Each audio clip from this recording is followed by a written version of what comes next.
Movie के start में हम एक रेसर को देखते हैं जिसने जीतने के लिए जी जान लगा देता है। और फिर हम दूसरे सीन में देखते हैं डोमिनिक टोरेंटो को, क्योंकि ये सीन 1989 में होने से डोमिनिक टोरेंटो काफ़ी जवान दिख रहा है। और जो रेसर है डोमिनिक का पिता होता है, जो एक अच्छा रेसर है। डोमिनिक अपनी डैड के रेस में सपोर्ट कर रहा होता है। फिर अचानक से रेसिंग में डोमिनिक का डैड का एक्सीडेंट हो जाता है, कार ब्लास्ट होकर जलने लगता है। फिर डोमिनिक का डैड का कार का जलने से वहीं पे उसका डेथ हो जाता है और डोमिनिक टोरेंटो कार की तरफ भागते हुए दिखता है और जोर जोर से चिल्लाकर रोने लगता है। इसके बाद यहाँ पे सीन चेंज होता है। प्रेजेंट डे में हम डम के भांजे जैक को देखते हैं, जो अपने मामा के साथ काम सीखते हुए, जो डम अपने भांजे को अच्छी अच्छी बातें सिखा रहा होता है। फिर इसी वक्त एंट्री होता है लेडी की। लेडी डम के पास आ ही रहा था, फिर उसे कुछ कार आने का हलचल लगती है। फिर डम और लेडी गैरेज में अपने गन को निकालते हैं। कार उसी की तरफ आ रहा था। डम गोली चलाने ही वाला था, लेकिन कार से उसका दोस्त रोमन निकलता है और रोमन कहता है, डम तुम्हारे यहाँ मेहमान का खातिरदारी ऐसा ही होता है। और साथ में कार में से रेमसी और तेज भी निकलती है। फिर रेमसी एक वीडियो को प्ले करती है और इस वीडियो में आदमी आर की गोली के बात कर रहा होता है, जो काफ़ी ज़्यादा महंगा है और हमने इसको खो दिया है। लेकिन रेमसी उस गोली की खोज निकाली है और तीनों डम से कहता है हमें इस गोले को लेकर आना है। लेकिन ये बात सुनकर डम साफ इनकार कर देता है और गुस्से से वहां से चला जाता है। फिर रात में डम अच्छे से सोचता है और रात में पछतावा उसको होता है कि हमारी टीम ने मुझे इतनी बार मदद की है तो मैं इसके लिए इतना भी नहीं कर सकता। और दूसरे दिन वो तैयार होकर उस टीम के साथ वो गोले लेने के लिए निकल जाते हैं। सभी अपने अपने कार में होते हैं और लेडी अपने बाइक से जाती है। फिर जैसे टीम आर के गोले की तरफ पहुंचते हैं, उस टीम के साथ अचानक से अटैक होता है। अटैक करने वाला कौन है अभी किसी को पता भी नहीं होता है। यह काफी समय तक लड़ाई होता है, चारों तरफ से गोली की बारिश भी होती है। फिर रोमन एक जगह में फंस जाता है और एक गड्ढे में जाकर गिर जाता है। वहां पे रोमन एक गन मिलता है। फिर वो गन चलाने लगता है और सभी को मार देता है, लेकिन रोमन को विश्वास नहीं होता कि उसने सभी को मार दिया है। आर का गोला लेडी के पास ही होता है और वो अपने बाइक से तेजी से भाग रहा होता है और ऊपर प्लेन से बहुत ज्यादा बम गिरा रहा होता है। लेडी उसे जैसे तैसे बचते बचाते आगे बढ़ रही होती है। कुछ बम डम के कार के पास भी गिरता है और कुछ बम तेज की कार के पास, लेकिन एक मिसाइल गिरती है डायरेक्ट रोमन की ट्रक पर, जिससे उसके पीछे का बुरी तरह से आग लग जाती है। फिर ट्रक अनबैलेंस होकर एक खाई की तरफ बढ़ने लगता है और ट्रक एक पत्थर से टकरा जाता है। फिर रोमन गिरने ही वाला होता है और वहां से कूदने का वो कोशिश करता है। फिर रोमन कूद जाता है, साथ में ट्रक भी उसके ऊपर ही गिर जाता है। फिर रेशमी और तेज को लगने लगता है कि रोमन का डेथ हो गया है और दोनों अफसोस मनाने लगता है। लेकिन अचानक से रोमन ट्रक से पीछे से निकलते हुए देखता है और रेशमी और तेज के पास बचकर आ जाता है।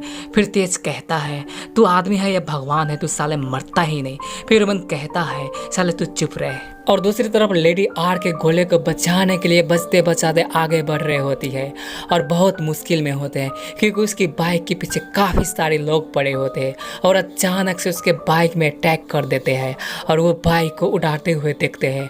फिर वो गिरते वाला होता है और उसे डम अपने कार में बचा लेता है, लेकिन लेडी के पास आर के गोला नीचे गिर जाती है। फिर उसी वक्त एंट्री होता है रेसलर किंग जॉन सीना के, जो डम का छोटा भाई होता है और उस आर के गोले को उठाकर भाग निकलने का तैयार में होता है।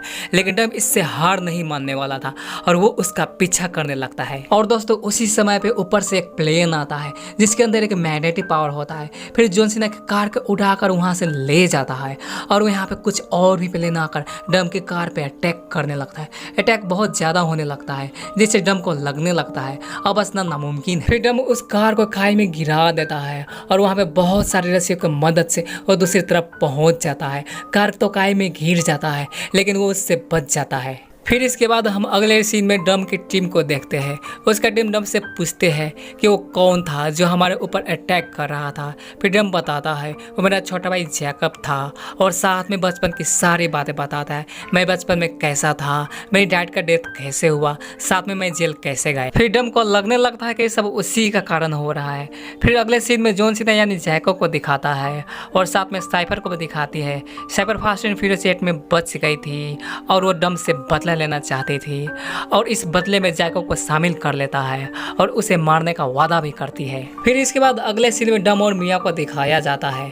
डम मिया को कहता है, जैकब मुझे मारना चाहता है।